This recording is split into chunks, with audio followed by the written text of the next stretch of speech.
వార్తలకు స్వాగతం. వివరాలకు వెళ్తే పశ్చిమ గోదావరి జిల్లా పెనుగొండలో సీఎం చంద్రబాబు పర్యటించారు. స్థానిక మార్కెట్ యార్డులో ఏర్పాటు చేసిన హెలిప్యాడ్ వద్ద సీఎంకు మంత్రి నిమ్మల రామానాయుడు, ఎమ్మెల్యేలు, ముఖ్య నేతలు ఘన స్వాగతం పలికారు. అనంతరం పట్టణంలో వాసవి కన్యకా పరమేశ్వరి ఆలయానికి చేరుకున్న సీఎంకు ఆలయ ప్రధాన అర్చకులు, అధికారులు, సిబ్బంది పూర్ణ కుంభంతో స్వాగతం పలికారు.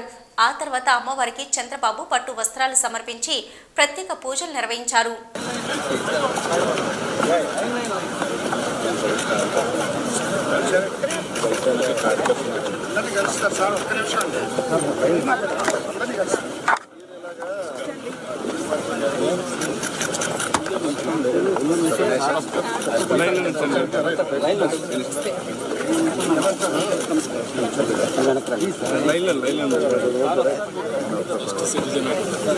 లైన్లో నుంచి అందరూ లైన్లో నుంచి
आख्यायिनाय विद्महे कन्याकुमारीधीमहि तन्नो दुर्गे प्रचोदयात् वासव्यै च विद्महे कुसुमपुत्रै च धीमहि तन्नः कन्यका प्रचोदयात् ओम श्री वासवकन्यका परमेश्वरी देव्यै नमः सुवर्णदिव्य मंत्रपुष्पं समर्पयामि सुवर्णदिव्य मंत्र समर्पयामि प्रदक्षिण नमस्कारान् समर्पयामि यानि कानि पापानि जन्मान्तरकृतानि जातानि प्रदक्षिणं कृष्णदेवने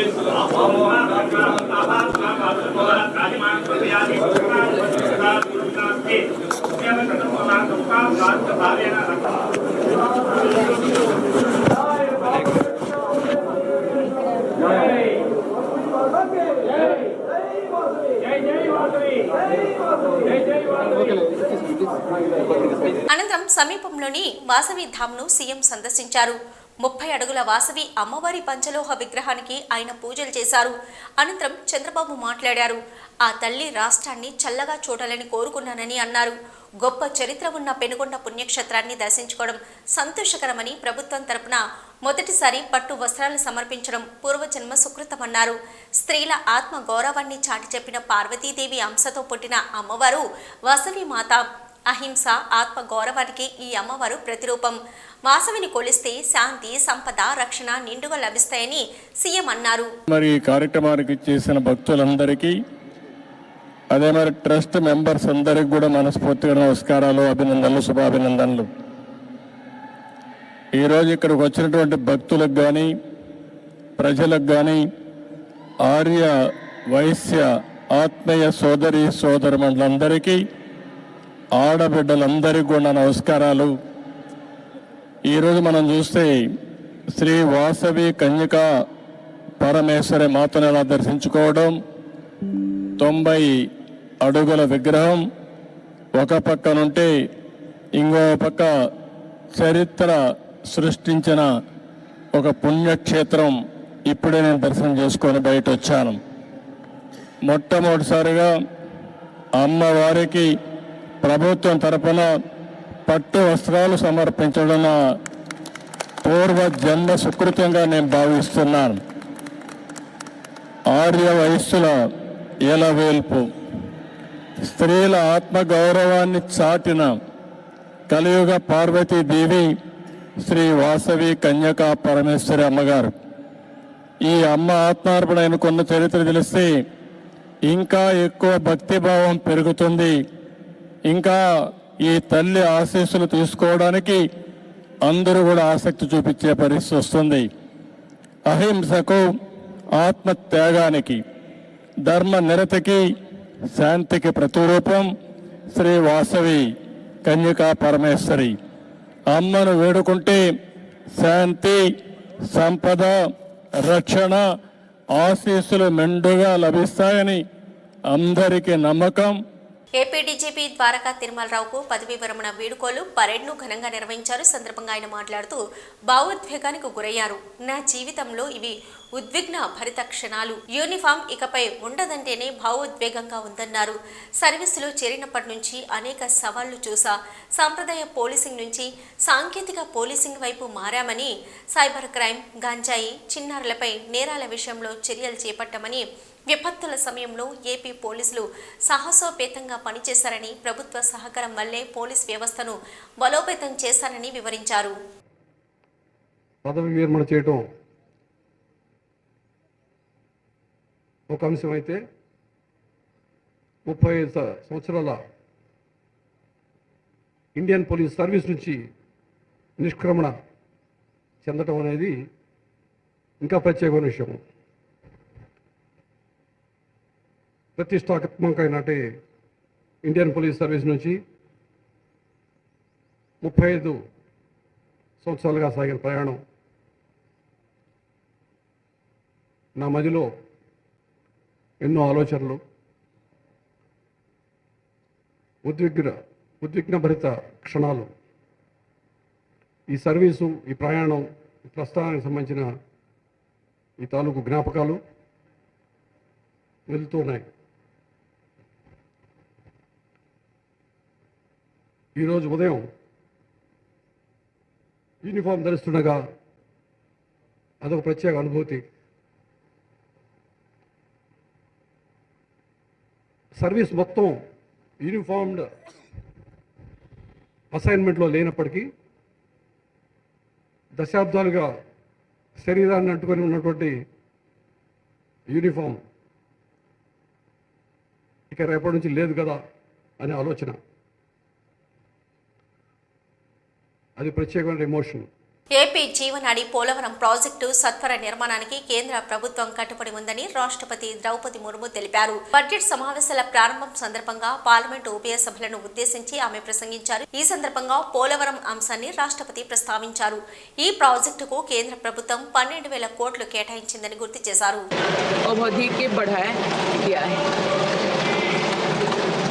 मत्स्य पालन को बढ़ावा देने के लिए 11 एकीकृत एक्वा पार्क की स्थापना की गई है।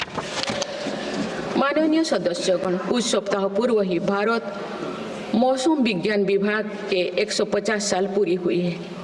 वेदर रेडी और क्लाइमेट स्मार्ट भारत के लिए मेरी सरकार ने 2000 करोड़ रुपए की लागत से मिशन मौसम प्रारंभ किया है, जिसका लाभ हमारे किसानों को भी मिलेगा। बाबा साहेब आम्बेडकर के विजन पर चलते हुए देश के सूखाग्रस्त इलाकों में सिंचाई और पीने के पानी उपलब्ध कराने के लिए मेरी सरकार ने 2 ऐतिहासिक रिवर इंटरलिंकिंग परियोजनाओं पर काम आगे बढ़ाया है। 44,000 करोड़ रुपया से अधिक लागत की किन बेतवा लिंक परियोजना में मध्य प्रदेश और उत्तर प्रदेश के लाखों ग्रामीणों भाई बहन का लाभ मिलेगा। संशोधित पार्वती कालीमेघी चंबल लिंक परियोजना में राजस्थान और मध्य प्रदेश में सिंचाई और पीने के पानी की आवश्यकता की पूर्ति। पोलावरम सिंचाई परियोजना को पूरा करने के लिए 12,000 करोड़ रुपया की अतिरिक्त राशि भी स्वीकृत की गई है। माननीय सदस्यगण, हमारे 8 लाख सहकारी संस्थाएं एवं उनके 19 करोड़ हितधारक सदस्य ग्रामीणों भारत के करीब 90% क्षेत्र का प्रतिनिधित्व करते हैं। రథ సప్తమి నాడు తిరుమలలో శ్రీవారి దర్శనానికి విస్తృత ఏర్పాట్లు చేసినట్లు టీటీడీ చైర్మన్ బిఆర్ నాయుడు తెలిపారు. అన్నమయ్య భవనంలో ధర్మకర్తల మండలి సమావేశం ముగిసిన అనంతరం మీడియాతో ఆయన మాట్లాడారు. రథ సప్తమి రోజు పలు ఆర్జిత సేవలను ఏకాంతంగా నిర్వహించేందుకు నిర్ణయించామని తెలిపారు. సిఫారసు లేఖల దర్శనాలు పూర్తిగా రద్దు చేస్తున్నట్లు చెప్పారు. తిరుపతిలో జారీ చేసే సర్వదర్శనం టోకెన్లను రద్దు చేస్తున్నామన్నారు. నేరుగా వచ్చే భక్తులను వైకుంఠం క్యూ కాంప్లెక్స్ల ద్వారా దర్శనానికి అనుమతిస్తామని బిఆర్ నాయుడు వివరించారు. మాడవీధుల్లో వాహన సేవల దసరాలకు ఇబ్బంది లేకుండా ఏర్పాట్లు చేశామన్నారు. మాడవీధుల్లో భక్తులకు ఎండ చలి నుంచి రక్షణ కోసం ప్రత్యేక షెడ్లు ఏర్పాటు చేస్తున్నట్లు తెలిపారు. 8 లక్షల లడ్డూ ప్రసాదాలను అందుబాటులో ఉంచాలని నిర్ణయించినట్లు వివరించారు. సేవలు కానీ ఇవన్నీ కూడా అందుబాటులో ఉంటాయి. ఈ విధంగా గతంలో జరిగిన ఇన్సిడెంట్లు ఏదైతే ఉన్నాయో వాటిని దృష్టిలో పెట్టుకొని ఈసారి అటువంటి ఏది బ్యాడ్ ఇన్సిడెంట్ జరగకుండా కట్టుదిట్టమైనటువంటి ఏర్పాట్లు చేయాలి. అందరూ అధికారులందరూ కూడా అలర్ట్గా ఉన్నారు.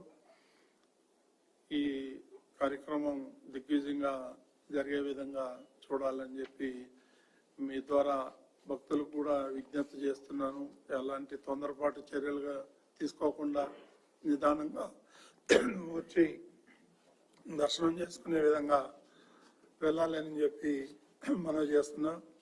ఇంకొక ప్రత్యేకమైన విషయం ఏంటంటే ఈ కుంభమేళ జరుగుతున్న సందర్భంగా అక్కడ ప్రయోగరాజ్లో మన టిటిడి నమూనా ఆలయాన్ని నిర్మించారు. చాలా బ్రహ్మాండంగా ఉంది. నేను వెళ్ళి స్వయంగా విజిట్ చేశాను. అక్కడ టెంపుల్ చూడముచ్చటగా ఉంది. నిజంగా అంత చలి ప్రదేశంలో అక్కడ సుమారు 200 మంది పైగా అర్చకులైతే ఉంది, టిటిడి సిబ్బంది అయితే ఉంది. రాత్రింబగళ్ళు కష్టపడి ఆ చలిలో పనిచేస్తున్నారు. సుమారు 8 నుంచి 10,000 మంది ప్రతిరోజు ఆలయాన్ని దర్శిస్తున్నారు. ఇక్కడ ఏదైతే మనం ప్రసాదాలు ఇస్తున్నామో అదే విధంగా అక్కడ భక్తులందరికీ కూడా ఇక్కడి నుంచి వంట వాళ్ళు వెళ్ళి అక్కడ తయారు చేసి భక్తులకు ఇస్తున్నారు. చాలా ప్రశంసలు వస్తున్నాయి. చాలా బ్రహ్మాండంగా ఉంది. అంత చలిలో పనిచేస్తున్నటువంటి టిటిడి సిబ్బందికి ప్రత్యేకంగా మా బోర్డు తరఫున వాళ్ళకి ధన్యవాదాలు తెలియజేసుకుంటున్నాం. గుంటూరులోని అమరావతి రోడ్డు గోరంట్ల నందుగల శ్రీ లక్ష్మీ పద్మావతి సమేత శ్రీ వెంకటేశ్వర స్వామివారి ఏక విశంతి 21వ వార్షిక బ్రహ్మోత్సవాల్లో APM SI DC chairman Chillapalli Srinivasarao మరియు జనసేన పార్టీ గుంటూరు జిల్లా అధ్యక్షులు గాదే వెంకటేశ్వరరావు మరియు పార్టీ ముఖ్య నాయకులు పాల్గొని స్వామివారికి ప్రత్యేక పూజలు నిర్వహించి స్వామివారి దివ్య ఆశీస్సులు అందుకున్నారు.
ఇంటర్మీడియట్ విద్యలో ప్రతిపాదిత సంస్కరణలపై వచ్చిన సూచనల మేరకు ఇంటర్ ఫస్ట్ ఇయర్ పబ్లిక్ పరీక్షలు రద్దు చేయాలని ఇంటర్ బోర్డు నిర్ణయించిన సంగతి తెలిసిందే. అయితే ఈ విధానం వచ్చే ఏడాది అమలు చేయనున్నట్లు ఇంటర్ బోర్డు గతంలో పలుమార్లు చెప్పింది. అయితే ఈ నిర్ణయంపై ఇంటర్ బోర్డు యూటర్న్ తీసుకున్నట్లు తెలుస్తుంది.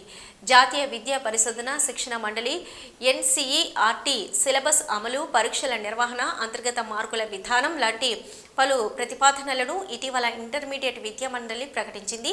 దీనిలో భాగంగా ఇంటర్ ఫస్ట్ ఇయర్ విద్యార్థులకు పబ్లిక్ పరీక్షలకు బదులుగా అంతర్గత పరీక్షల విధానం అమలు చేయాలని ఇంటర్ బోర్డు భావించింది. ఈ ప్రతిపాదనలపై జనవరి 26 వరకు తల్లిదండ్రులు, ఉపాధ్యాయుల నుంచి సలహాలు, సూచనలు స్వీకరించింది. ఈ సూచనల మేరకు ఇంటర్మీడియట్ మొదటి ఏడాది విద్యార్థులకు పబ్లిక్ పరీక్షలు యథాతథంగా నిర్వహించాలని ప్రభుత్వం నిర్ణయించింది. పరీక్షలు నిర్వహించకపోతే విద్యార్థులు చదువుపై దృష్టి పెట్టరని, దీంతో విద్యార్థుల అభ్యాసన సామర్థ్యాలు తగ్గిపోతాయని పలు సూచనలు వచ్చాయి. ఈ సూచనల మేరకు ఇంటర్ బోర్డు అంతర్గత మార్కుల విధానం ప్రతిపాదనలను విరమించుకోనుంది.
రాష్ట్రంలో ఫీజు రియంబర్స్మెంట్ బకాయిల విడుదల కోసం ఫిబ్రవరి 5న తలపెట్టిన ఫీజు పోరు కార్యక్రమానికి సంబంధించిన పోస్టర్ను వైఎస్ఆర్సీపీ కేంద్ర కార్యాలయంలో ఆవిష్కరించారు. మాజీ మంత్రులు అంబటి రాంబాబు, జోగి రమేష్, వెల్లంపల్లి శ్రీనివాసరావు, ఎమ్మెల్సీ లేళ్ల అప్పిరెడ్డి తదితరులు ఈ కార్యక్రమంలో పాల్గొన్నారు. కూటమి ప్రభుత్వం విద్యార్థులకు సకాలంలో ఫీజు రియంబర్స్మెంట్ చేయకపోవడంతో రాష్ట్ర వ్యాప్తంగా లక్షలాది విద్యార్థులు, వారి తల్లిదండ్రులు ఆందోళన చెందుతున్నారని ఈ సందర్భంగా పలువురు నేతలు తెలిపారు. పిల్లలకు న్యాయం జరిగే వరకు తమ పార్టీ పోరాడుతుందని వైఎస్ఆర్సీపీ నేతలు ప్రకటించారు. ఫీజు పోరు అన్ని జిల్లా కలెక్టరేట్లో కలెక్టర్లను కలిసి లక్షలాది మంది ప్రజలు, తల్లిదండ్రులు, విద్యార్థుల తల్లిదండ్రులు అందరూ కూడా అందరినీ కూడా కలుపుకొని విద్యార్థుల పక్షాన, తల్లిదండ్రుల పక్షాన ఈరోజు రాష్ట్ర ప్రభుత్వం,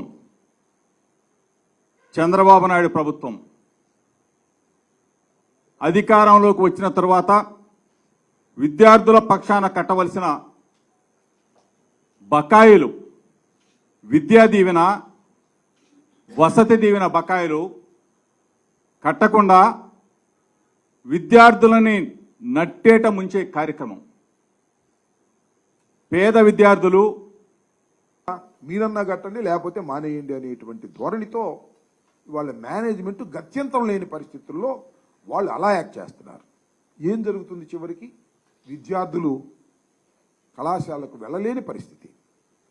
పేద విద్యార్థులైతే ఏ కూలికో నాలికో వెళ్ళి కాలం గడపాల్సినటువంటి పరిస్థితి. చదువుకొని భావి భారత పౌరుడుగా ఎదిగి అవసరమైతే విదేశాలకు వెళ్ళి ప్రతిభను చాటవలసినటువంటి విద్యార్థి చంద్రబాబు నాయుడు గారు ఫీజు రియంబర్స్మెంట్ కట్టకపోవటం వలన ఒక కూలీగానో ఒక అనాథగానో మిగిలిపోవటం ఇది సమంజసమేనా? గౌరవ ముఖ్యమంత్రి గారు ఆలోచించాలి. ఎన్నో వాగ్దానాలు చేశారు మీరు, విద్యార్థులకు అది చేస్తాం ఇది చేస్తామని చెప్పారు. ఇలాంటి సందర్భంలో మాకు గుర్తొచ్చేది డాక్టర్ వైఎస్ రాజశేఖర రెడ్డి గారు. ఫీజు రీఎంబర్స్మెంట్ని దేశంలో ఎక్కడా లేకపోయినా ఈ ఆంధ్ర రాష్ట్రంలో ప్రవేశపెట్టి ప్రతి పేద విద్యార్థి చదువుకోవాలి, ఫీజులు వారికి భారం కాకూడదు, తల్లిదండ్రులకు భారం కాకూడదు అని భావించినటువంటి తొలి ముఖ్యమంత్రి వైఎస్ రాజశేఖర రెడ్డి గారు. ఆయన మరణించారు. మళ్ళా చంద్రబాబు నాయుడు గారు వచ్చిన తర్వాత ఎస్సీ వర్గీకరణకు నేను పూర్తిగా వ్యతిరేకిని అని మాజీ కేంద్ర మంత్రి చింతామోహన్ అన్నారు. ఈ సందర్భంగా వర్గీకరణ అనే అంశం బ్యాంకులిచ్చే రుణాలలో కూడా జరగాలన్నారు. ఎస్సీ ఎస్టీ బీసీలలో ఉన్న జనాభా ప్రాతిపదికన ప్రభుత్వ పంపకాలలో వాటాల విభజన జరగాలని, చంద్రబాబు కోట్ల రూపాయల అప్పులు తెచ్చి ఒక్క రాజధానిలో పెట్టుబడి పెట్టకుండా అన్ని జిల్లాలకు పంపకాలు జరపాలని అన్నారు. చంద్రబాబుకు సూపర్ 6 పథకాలను అమలు చేయడం సాధ్యం కాదని, వర్గీకరణ అంశంలో చంద్రబాబుకు తలదూర్చడం వలన వ్యతిరేకత పెరుగుతుందన్నారు. కానే కాదు, అది ఆర్డర్ కానే కాదు. అటువంటి ఆర్డర్ పేరు పెట్టుకొని పక్కనే స్టాలిన్ చేయలేదు, మరి లెఫ్ట్ పార్టీల ముఖ్యమంత్రి విజయన్ చేయలేదు, ఉత్తరప్రదేశ్ రాష్ట్రంలో యోగి ఆదిత్యనాథ్ చేయలేదు, మన ఆంధ్రప్రదేశ్ రాష్ట్రంలో చంద్రబాబు నాయుడు ముఖ్యమంత్రిగా ఏకసభ్య కమిషన్ వేశాడు. ఆయన ఎవరు? ఉత్తరప్రదేశ్కు సంబంధించినటువంటి ఆయన పేరు మిశ్రా. ఆయనకు అంటరానితనం అంటే తెలియదు. వాళ్ళ ఇంటికి కూడా ఎస్సీలను రానివ్వడు. ఆయన ఆఫీసుకు పోవాలి, 87లో ఐఏఎస్ పాస్ అయ్యాడు, ఆయన రిటైర్ అయిన ఉద్యోగం వేయించాడు. ఆయన ఇంటికి పోవాలి, ఆఫీసుకు పోవాలన్నా దళితులు చెప్పులు తీసిపోవాలా. ఇటువంటి అధికారిని పంపించి జిల్లాల్లో పంపించి ఒంగోలులో తగాదా పెట్టారు.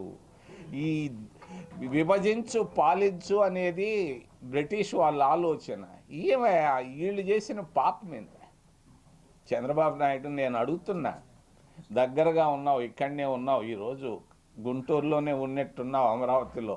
నేను అడుగుతున్నా, దళితులు నీకు చేసిన అన్యాయం ఏంటి? ఎందుకు వీళ్ళని విభజించి బలహీనం చేసి ఈ రిజర్వేషన్లు తీసేసేదానికి ప్రయత్నం చేస్తున్నావా అని నేను అడుగుతున్నాను చంద్రబాబు నాయుడిని. మా ఊరు అయింది తిరుపతి, మేమందరం యూత్ కాంగ్రెస్లో ఉన్నాం. మరి నువ్వు వచ్చి ముఖ్యమంత్రిగా వీళ్ళకి ఏదో సహాయం చేయకుండా వీళ్ళు ఎందుకు ముడ్డిలో ఏలు పెడతావయ్యా చంద్రబాబు నాయుడు అని నేను సూటిగా అడుగుతున్నా. మరి నేను ఖండిస్తున్నా ఏకసభ్య కమిషన్ని. తప్పు ఇది, చంద్రబాబు నాయుడు చేసింది ఇది తప్పు, వెంటనే విరమించుకోవాలని నేను డిమాండ్ చేస్తూ, రెండో విషయం రాజధాని. గుంటూరు తీసుకొచ్చారు. అసలు ఈ రాజధాని అనేది తిరుపతిలో ఉండాలని ఆ రోజు తరిమల్ నాగిరెడ్డి కమ్యూనిస్ట్ లీడర్ చెప్పాడు, వినలేదు జవహర్లాల్ నెహ్రూ. ఈ జిల్లా నుంచి ఉన్న ఎన్జి రంగా కూడా చెప్పాడు తిరుపతిని రాజధాని చేయండి అని అంటే సంజీవ్ రెడ్డి పాపం కర్నూలుకు తీసుకెళ్ళాడు. కేంద్ర ప్రభుత్వ గెజిట్ రాష్ట్ర రెవెన్యూ శాఖ సర్వే ప్రకారం 75 ఎకరాలు పట్టా భూమినని, ఆధారాలున్న అటవీ భూమిని కాజేశామంటూ తమపై తప్పుడు ఆరోపణలు చేస్తూ ఈనాడు పత్రిక పతాక శీర్షికలో కథనాలు రాసిందని, దానికి కూటమి నాయకులు మంతపాడుతూ దారుణ విమర్శలు చేశారని వైఎస్ఆర్సీపీ లోక్సభ పక్షనేత పివి మిథున్ రెడ్డి ఆక్షేపించారు. తమ వ్యక్తిత్వాన్ని హావనం చేయాలనే కుట్రలో భాగంగానే ఒక పద్ధతి ప్రకారం ఈ విధంగా నిందారోపణలు చేస్తున్నారని ఢిల్లీలో మీడియాతో మాట్లాడిన ఆయన దుయ్యబట్టారు. అవి న్యూస్లు ప్రింట్ చేయడము, ప్రజల్ని మభ్యపెట్టి ఏదో జరిగిపోయిందనే పరిస్థితి తీసుకొస్తున్నారు. మంగళంపేట విలేజ్ పరిధిలో పుంగనూరు కాన్స్టిట్యున్సీలో 2000 సంవత్సరంలో దాదాపు 75 ఎకరాలు మా కుటుంబ సభ్యుల పేరులో కొనడం జరిగింది. సో ఈ భూమి వివరాల్లోకి వెళ్తే 1968లోనే ఫారెస్ట్ సెంట్రల్ గవర్నమెంట్ రిలీజ్ చేసిన ఫారెస్ట్ గెజెట్లో కూడా ఆ భూమి వివరాలు ఉన్నాయి. అది ఫారెస్ట్ ల్యాండ్ కాదని చెప్పి కూడా గెజెట్లో పబ్లిష్ చేయడం జరిగింది. అదేవిధంగా ఆ ల్యాండ్ ఓనర్స్కి వాళ్ళకి మళ్ళీ 1981లో revenue department director of land settlements దగ్గర వాళ్ళకే భూమి కేటాయిస్తూ ఇవ్వడం జరిగింది. ఈ 2 ఆర్డర్లు కూడా నేను మీడియా మిత్రులకి ఈ ప్రెస్ మీట్ అవగానే మీడియా మిత్రులతో కూడా నేను షేర్ చేసుకుంటాను. ఇంత క్లియర్గా ఉండే ల్యాండ్లో ఈరోజు కేవలం లేనిపోని ఆరోపణలు చేసి ఏదో జరిగిపోయిందనే భ్రమ పెడతా ఉన్నారు. అసలు ల్యాండ్ స్కామ్ అని మాట్లాడుతూ ఉన్నారు. మీకు ఒక విషయం చెప్పాలా, ఇక్కడ ప్రభుత్వం రిజిస్టర్ చేసే వాల్యూ, 1 ఎకరాకి ప్రభుత్వం రిజిస్టర్ చేసే వాల్యూ, ఒక మారుమూల ప్రాంతంలో మేము అక్కడ మామిడి చెట్లు పెట్టి ఆవులు, దేశీ ఆవులు అంటే మా ఊర్లో ఉండే ఆవులన్నీ కూడా తక్కువ పాలు ఇస్తాయి కాబట్టి అందరూ కూడా అవి బీఫ్ స్టాల్స్కి వాటికి అమ్ముతాం అంటే అమ్మకుండా పెట్టుకోవాలని చెప్పి 100 ఆవులు అక్కడ మేము పెట్టుకోవడం జరిగింది. రామగుండం కార్పొరేషన్ మాల సంఘం ఆధ్వర్యంలో ప్రజా గాయకుడు గద్దర్ జయంతి వేడుకలను ఘనంగా నిర్వహించారు. మేరకు గోదావరికని ప్రధాన చౌరస్తాలోని మాల సంఘం కార్యాలయం వద్ద గద్దర్ జయంతిని పురస్కరించుకొని చిత్రపటానికి పూలమాల వేసి ఘనంగా నివాళులర్పించారు. ఈ సందర్భంగా మాట్లాడుతూ పేద, బడుగు, బలహీన వర్గాల సమస్యలపై గజ్జకట్టి ఆడి పాడుతూ ప్రజలను చైతన్యం చేసిన ప్రజాకవి గాయకుడు గద్దర్ అని కొనియాడారు. ప్రజల సమస్యలను ప్రభుత్వాలు పరిష్కరించడంలో తన పాటల ద్వారా దండయాత్ర చేసిన మహా గాయకుడు గద్దర్ అని, అలాంటి వ్యక్తి ఆశయాలను కొనసాగించడం ద్వారానే మనము గద్దరకు ఇచ్చే ఘన నివాళి అని అన్నారు.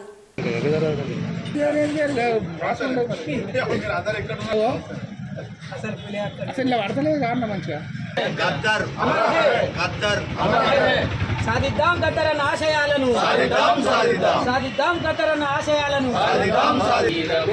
గొంతులో జీవనెవరు పోసెదరు, చిరిగినాదో తిరుమాలును, చిరిగినాదో తిరుమాలను ఎవరు చుట్టుకుందురో, పోయిన గొంతులో రాగమెవరు తీసెరరు, అలిగిన గొంగడి బొంతను, అలిగిన గొంగడి బొంతను ఎవరు అనుకుందురో, చిన్నబోయిన చేతి కర్రను, చిన్నబోయిన చేతి కర్రను సాము ఎవరు చేసెదరో, పోయిన గొంతులో రాగమెవరు తీసెదరు.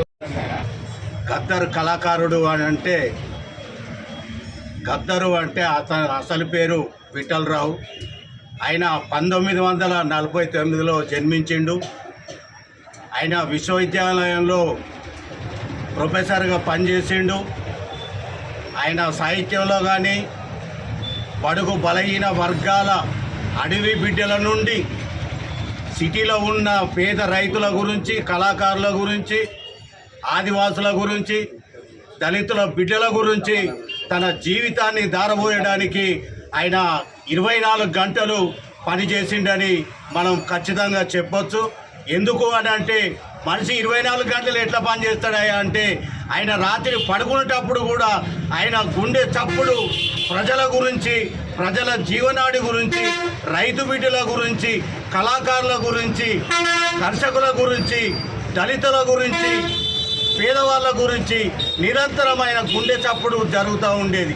దానికి నిదర్శనం ఏంటిదయ్యా అంటే, ఆయనను పోలీసులు కాల్చేస్తే ఆయన గుండు పోయి గుండెకు దాకినా కానీ ఆయన బ్రతికి బట్టగట్టిండు అంటే ప్రజల సేవ చేయడానికి, ప్రజల నాడి తెలుసుకొని ఆయన ఇంకా కొన్ని రోజులు ప్రజల ఉద్యమాలలో పాల్గొని ముందుకు తీసుకుపోవడానికి ఆయనకు అవకాశం ఇచ్చిన భగవంతుడు మన తెలంగాణ రావడానికి ఆయన కీలకమైన పాత్ర పోషించిండు. కాంగ్రెస్ వాళ్ళు ఇచ్చిన తర్వాత రాహుల్ గాంధీని కానీ, సోనియా గాంధీని కానీ ఆయన పాదయాత్రలో పాల్గొని తెలంగాణ ఉద్యమానికి ఊపిరి పోసిన మహనీయులలో ఆయన ఒకడని మనం గర్వంగా చెప్పుకోవచ్చు. రాష్ట్రంలో కూటమి ప్రభుత్వం 7 నెలల్లో చేసిన 1.19 కోట్ల అప్పులపై వెంటనే శ్వేతపత్రం విడుదల చేసి ఆ అప్పు ఎలా ఖర్చు చేశారో చెప్పాలని వైఎస్ఆర్సీపీ అధికార ప్రతినిధి కాకుమాను రాజశేఖర్ డిమాండ్ చేశారు. ఆ బాధ్యత ఖచ్చితంగా CM Chandrababu, deputy CM Pawan కళ్యాణ్పై ఉందని ఆయన తేల్చి చెప్పారు. రాజకీయాల్లో తానంత అనుభవజ్ఞులు లేడని చెప్పే చంద్రబాబు ఎన్నికల ముందు గొప్పగా ప్రచారం చేసిన సూపర్ 6 హామీలు అమలు చేయకుండా సాకులు చెప్పడం సరికాదని స్పష్టం చేశారు. కరోనా సంక్షోభంలో ఎలాగైతే వైఎస్ జగన్ సంక్షేమ పథకాలను కొనసాగించారో అదే స్ఫూర్తితో సీఎం చంద్రబాబు పనిచేయాలని సూచించారు.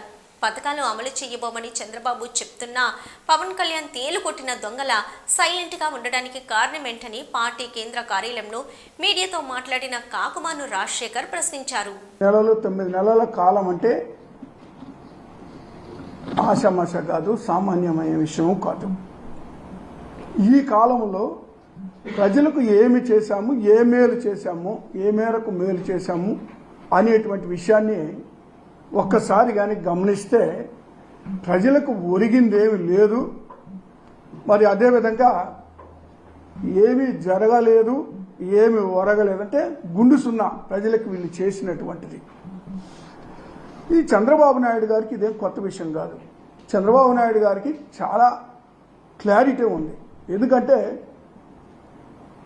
దాదాపు మరి ఇది 4వసారి ముఖ్యమంత్రిగా ఉన్నటువంటి పరిస్థితులు ఉన్నాయి. ప్రతిసారి కూడా ఇచ్చిన హామీలు నెరవేర్చకుండా ప్రజలకు ఏదైతే మేనిఫెస్టోలో పెట్టారో అవి నెరవేర్చకుండా ఉండడం అనేటువంటిది, మేనిఫెస్టోని తుంగలో దొక్కటం అనేటువంటిది పరిపాటి అయినటువంటి విషయం. చంద్రబాబు నాయుడు గారు క్లారిటీ ఉంది ఎన్నికల ముందే ఆయన మేనిఫెస్టోపై. కానీ ఇక్కడ ప్రజలకే క్లారిటీ ఉండాల్సినటువంటి అవసరం ఉంది. ప్రజలు తెలుసుకోవాలా. పదే పదే మోసపోతూ ఉన్నారు. పదే పదే ఏదైతే ఆయన వాగ్దానాలు చేస్తున్నారో, ఏదైతే మేనిఫెస్టోలో పెడతా ఉన్నారో అవి నెరవేర్చకపోయినప్పటికి కూడా మళ్ళీ మళ్ళీ ప్రజలకి అబద్ధాలు చెప్పి ప్రజల్ని మోసగించి అమలు కాని వాగ్దానాలను ఎన్నికల మేనిఫెస్టోలో పెట్టి ఎన్నికలకు వెళ్ళినా కూడా మరి అనేక సార్లు విజయం సాధిస్తున్నారంటే ప్రజలకి క్లారిటీ ఉండాల్సినటువంటి అవసరం ఉంది. ఇందులో కొసమెరుపు ఏంటంటే బీజేపీకి ఒక క్లారిటీ ఉంది. అందుకే మేనిఫెస్టో ఎప్పుడైతే విడుదల చేస్తున్నారో బీజేపీ నాయకులు ఇది అమలు కానటువంటి వాగ్దానాలు, వీటికి దూరంగా ఉండాల్సినటువంటి అవసరం ఉందని ఆలోచన చేసుకున్నారేమో. కనీసం మేనిఫెస్టోని ముట్టుకోవడానికి కూడా ఇష్టపడకుండా దూరంగా నిలబడ్డటువంటి పరిస్థితులను అది రిలీజ్ చేసేటువంటి సందర్భంలో ఏలూరు జిల్లా న్యూజివీడు పట్టణంలో ఎంప్లాయీస్ కాలనీలో గురువారం రాత్రి ఏసీబీ రైడింగ్ తీవ్ర సంచలనం కలిగించింది. Social welfare college hostel warden Nagamani 30,000 రూపాయల నగదు లంచం తీసుకుంటూ పట్టుబడ్డారు. హాస్టల్లో స్వీపర్గా విధులు నిర్వహిస్తున్న ఝాన్సీ అనే ఉద్యోగి నుంచి లంచం డిమాండ్ చేయడంతో ఏలూరులో ఏసీబీని ఆశ్రయించినట్లు ఏసీబీ డీఎస్పీ సుబ్బరాజు వెల్లడించారు. కేసు నమోదు చేసి దర్యాప్తు చేస్తున్నట్లు ఏసీబీ డీఎస్పీ సుబ్బరాజు వివరించారు. ఈ కేసు దర్యాప్తులో Eluru ACB CI Balakrishna, Srinivas, Rajahmundry CI Bhaskar Rao పాల్గొన్నారు. నూజివీడు ఎంప్లాయీస్ కాలనీకి చెందిన ఝాన్సీ అనే ఆవిడ నూజివీడు ఎంప్లాయీస్ కాలనీలో ఉండే సోషల్ వెల్ఫేర్ గార్డ్స్ కాలేజీ హాస్టల్లో అవుట్సోర్సింగ్ సర్వెంట్గా పనిచేస్తున్నారు. ఆవిడ గత 5 సంవత్సరాలుగా అక్కడ పనిచేస్తున్నారు. చాలా కాలం పాటు జీతాలు రాలేదు. రీసెంట్గా కొద్దిగా జీతాలు వచ్చినాయని చెప్పి తర్వాత ఈ పోస్ట్లో ఆవిడని కంటిన్యూ చేయడానికి ఆ హాస్టల్కి సంబంధించిన వార్డెన్ అంటే హాస్టల్ వెల్ఫేర్ ఆఫీసరు నాగమణి గారు గత మొన్న డిసెంబరు నెల నుంచి ఆవిడకి ఉద్యోగాన్ని రావద్దు, నువ్వు 1,00,000 రూపాయలు తీసుకొస్తేనే నువ్వు ఉద్యోగంలోకి రానిస్తానని చెప్పేసి ఆపేయడం జరిగింది. దాని మీద ఆవిడ అంత డబ్బులు నేను ఇచ్చుకోలేను, నాకు జీతాలు కూడా సరిగ్గా రావట్లేదని చెప్పేసి 50,000 అని చెప్పేసి మళ్ళీ 50,000 తగ్గించారు.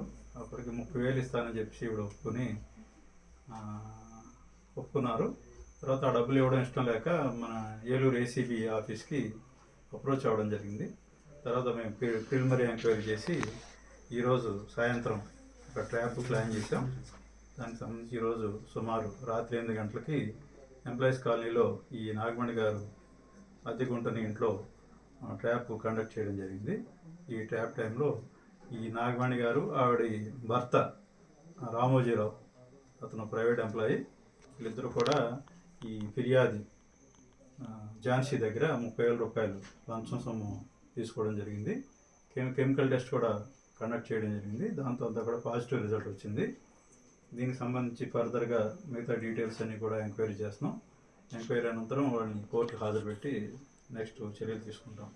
సార్, ఇప్పుడు మీ దృష్టికి వచ్చిన విషయం ఈ ఝాన్సీ ఒక్క ఆవిడతేనా, మిగిలిన వాళ్ళు కూడా ఏమన్నా కంప్లైంట్ ఇచ్చున్నారు సార్? ప్రజెంట్ ఈ హాస్టల్ సంబంధించి ఝాన్సీ అన్నవాడు మాత్రం కంప్లైంట్ ఇచ్చున్నారు. ఆల్రెడీ ఇన్వెస్టిగేషన్ స్టార్ట్ అయింది కాబట్టి ఫర్దర్గా ఇంకేదన్నా ఉంటే కనుక దాన్ని కూడా మనం.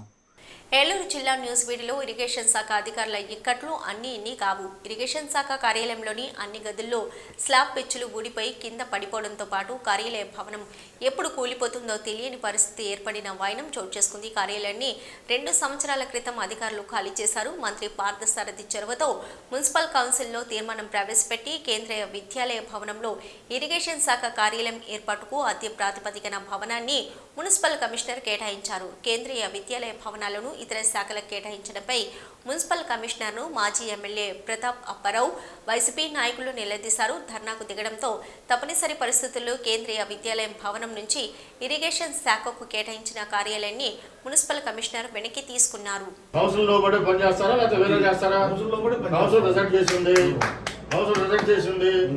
మీరు ఇచ్చానంటారు, మీరు అది అట్లా ఏ జీవో ప్రకారం ఇచ్చారో మాకు రాష్ట్రం వెళ్ళిపోతాం బయటికి.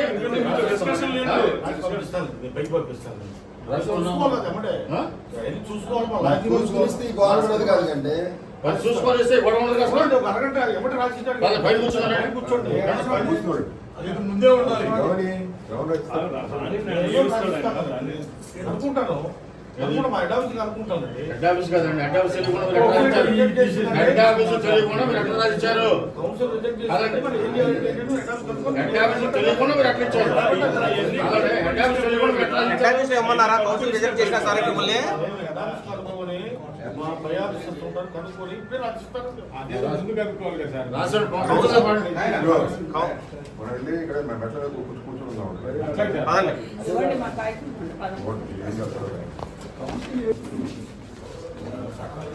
భూజెండాలో పెట్టి నేను చెప్తున్నాము అని చెప్తే నేను తీసుకుంటాం. ఇక దగ్గరికి వెళ్ళి ఆ జీవో పట్టండి. ఎడ్యుకేషన్ ఇన్స్టిట్యూట్స్ అది కాదురా, ఇదే అదే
గోదావరి జిల్లా రోడ్డు భద్రతా మాసోత్సవం సందర్భంగా స్థానిక నల్లజల్ర పోలీస్ స్టేషన్ నుంచి జంక్షన్ మీదుగా సినిమా హాల్ వరకు ప్రజలతో సిఐ నక్క శ్రీనివాస్ ర్యాలీ నిర్వహించారు. ఈ సందర్భంగా మాట్లాడుతూ రోడ్డుపై ప్రయాణించే సమయంలో సెల్ ఫోన్ మాట్లాడరాదని, హెల్మెట్ లేకుండా ప్రయాణం చేసి ప్రమాద సమయంలో ప్రాణాలు కోల్పోవద్దని, ఆటోలో కూడా పరిమితి మించి ప్రజలను ఎక్కించి ఇబ్బందులకు గురి కావద్దని, ముఖ్యంగా యువత వేగం కన్నా ప్రాణం మిన్నా అనే వ్యాఖ్యాన్ని మరవరాదని తెలిపారు.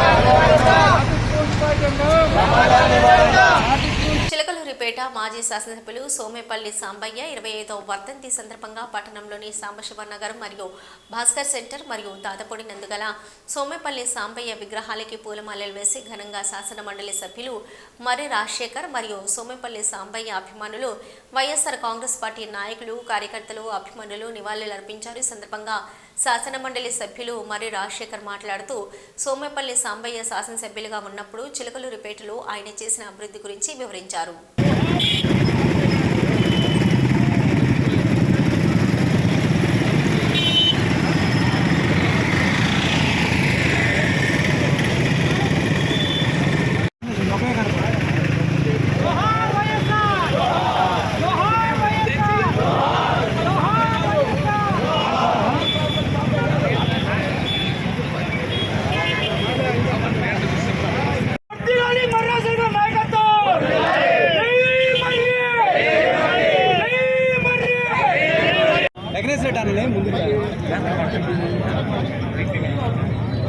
ఏమొచ్చినా సరే సాంబయ్య గారే, ఇక రెండోది లేదు. వాటర్ ట్యాంకులతో సహా అలాంటి సాంబయ్య గారు ఇవాళ లేకపోయినా మరి ఆయన్ని మనం ఇప్పుడు కూడా స్మరించుకుంటున్నాం. 25 సంవత్సరాలుగా కాదు అలాగే స్మరించుకుంటున్నాం అంటే ఆయన చేసిన పనులే. అంతటి గొప్ప వ్యక్తి. మనకి దాదాపుగా 6 సార్లు పోటీ చేసి 3 సార్లు గెలిచి మన చిలకలూరిపేట పట్టణాన్ని తీర్చిదిద్దిన వ్యక్తి ఎవరైనా ఉన్నారంటే సాంబయ్య గారి తర్వాతనే మిగతా వాళ్ళు. ఏదైనా సాంబయ్య గారు అనే వ్యక్తి ఈరోజు లేకపోవడం అనేది అందరికీ ఇబ్బందికరమైంది. సాంబయ్య గారు ఉన్నంత వరకు ఎక్కడ ఒక తగాద కానీ ఏదైనా సరే చిలకలూరిపేట పట్టణంలో మనకు తెలియదు. మన పక్కనే ఉన్న నసరాపేటలో ఎప్పుడు రౌడీజం జరుగుతూ ఉండేది. సాంబయ్య గారు ఉన్నంత వరకు తగాదలను ప్రోత్సహించలా. మరి అలాంటి వ్యక్తి ఆయన ఈ చిలకలూరిపేటకి దాత. అందులోనూ జాన్ డేవిడ్ గారు ఫ్రెండ్ ఆయన. అందువల్ల మన చెరువు వాటర్ ట్యాంక్ రావడానికి కూడా ఆయన దోహదపడ్డాడు. 15,000 ఎకరానికి 200 ఎకరాలకు 15,000 చొప్పున జాన్ డేవిడ్ గారి చేత డబ్బులు ఇప్పించిన ఘనత సోమపల్లి సాంబయ్య గారిది.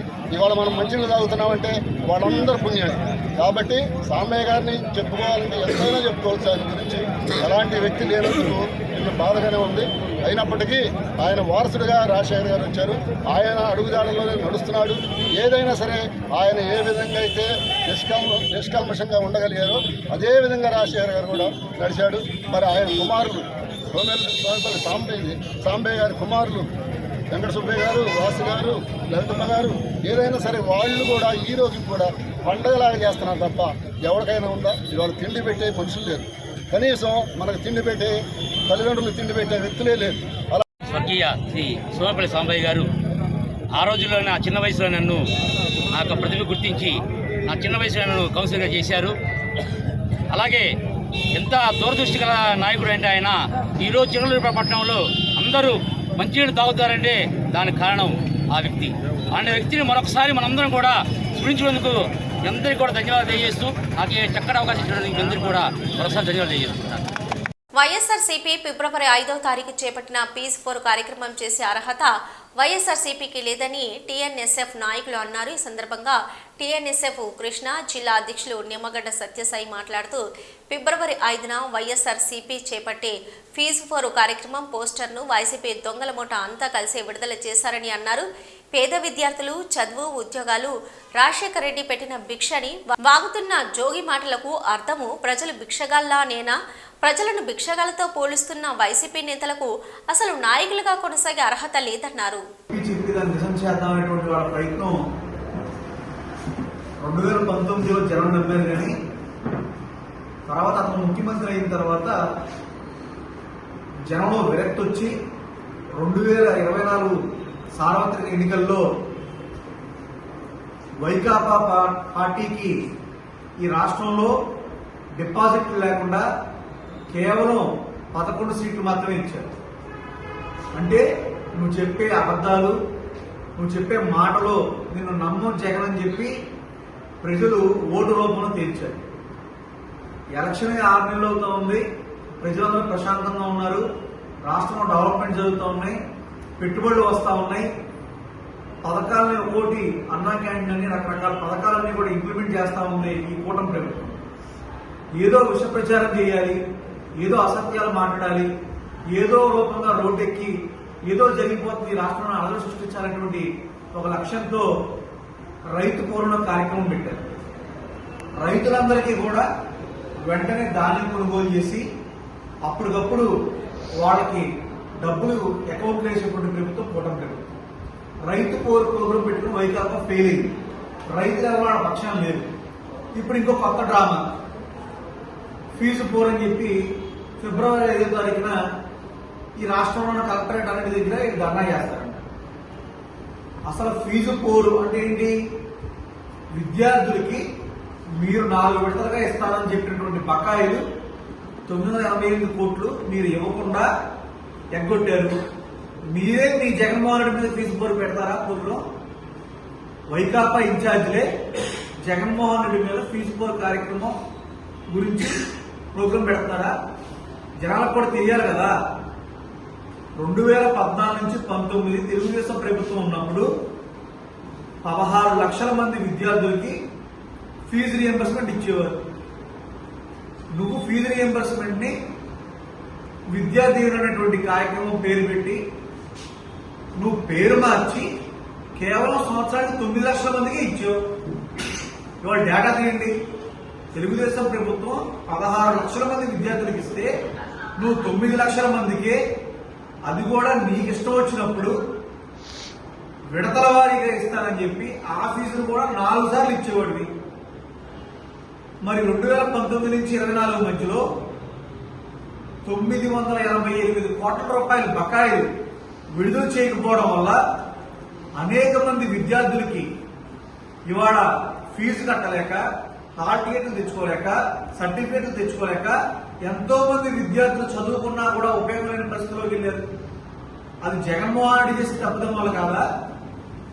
మరి 2023లో శ్రీకాకుళం జిల్లాలో 1 టౌన్ పోలీస్ స్టేషన్ దగ్గర ఒక విద్యార్థిని పెట్రోల్ పోసుకుని నిప్పంటించుకుంటాను. మీరు బకాయిలు విడుదల చేయకపోవడం వల్ల, ఫీజు పడకపోవడం వల్ల, సకాలంలో హాల్ టికెట్లు సర్టిఫికేట్లు రాకపోవడం వల్ల ఆ అమ్మాయి అలా చేయాల్సి వచ్చింది. మరి చిత్తూరులో నర్సింగ్ కాలేజీలో 30 మంది విద్యార్థులకి శ్రీ వాసవి కన్యకా పరమేశ్వరి అమ్మవారి ఆత్మార్పణ దినోత్సవం సందర్భంగా అమ్మవారి ఆశీస్సులు అందరికీ కలగాలని ఎమ్మెల్యే వెనిగండ్ల రాము ఆకాంక్షించారు. గుడివాడ పట్టణం వాసవి చౌక్ వద్ద గల శ్రీ కన్యకా పరమేశ్వరి అమ్మవారి దేవస్థానంలో అమ్మవారి 2642వ ఆత్మార్పణ దినోత్సవ వేడుకలను ఘనంగా నిర్వహించారు. ఈ వేడుకల్లో గుడివాడ ఎమ్మెల్యే వెనిగండ్ల రాము పాల్గొని అమ్మవారికి ప్రత్యేక పూజా కార్యక్రమాలు నిర్వహించారు. ఈ సందర్భంగా మాట్లాడుతూ దుష్టులను శిక్షించి శిష్టులను రక్షించడానికి జగజ్జనని పరమేశ్వరి కన్యక అవతారం దాల్చారని, తన అవతార లక్ష్యాన్ని నెరవేర్చిన వాసవీదేవి ఆత్మార్పణ చేస్తూ అగ్ని ప్రవేశం చేశారని ఆయన పేర్కొన్నారు.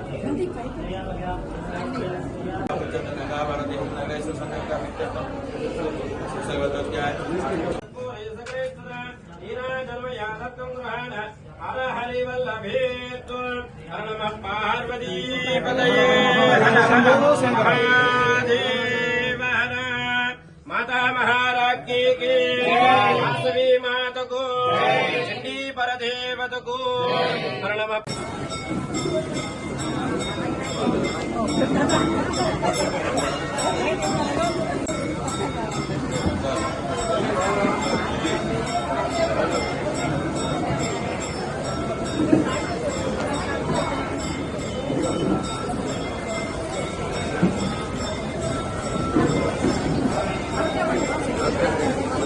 जय वासवी, जय वासवी, जय वासवी।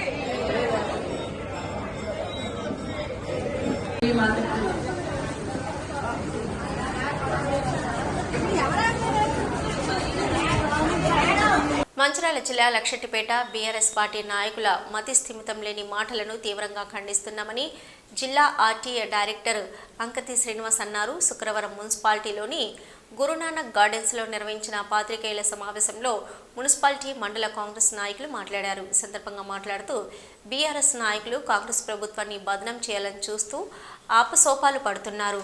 అందులో భాగంగానే అసంబద్ధ కార్యక్రమాలు నిర్వహిస్తూ సిగ్గుమాలిన చర్యలకు పూనుకుంటున్నారని అన్నారు.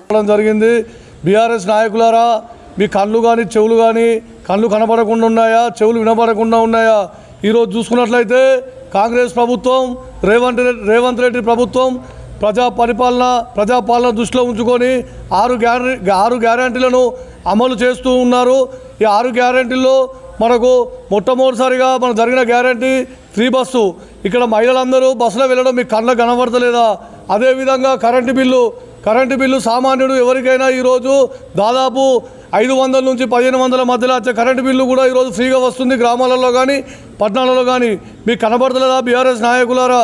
ఇంకో ముఖ్య విషయం, ఇవాళ మండలానికి ఒక యూనిట్గా తీసుకొని ఒక గ్రామానికి రేషన్ కార్డులు, రైతు భరోసా అవన్నీ ఇస్తానంటాను.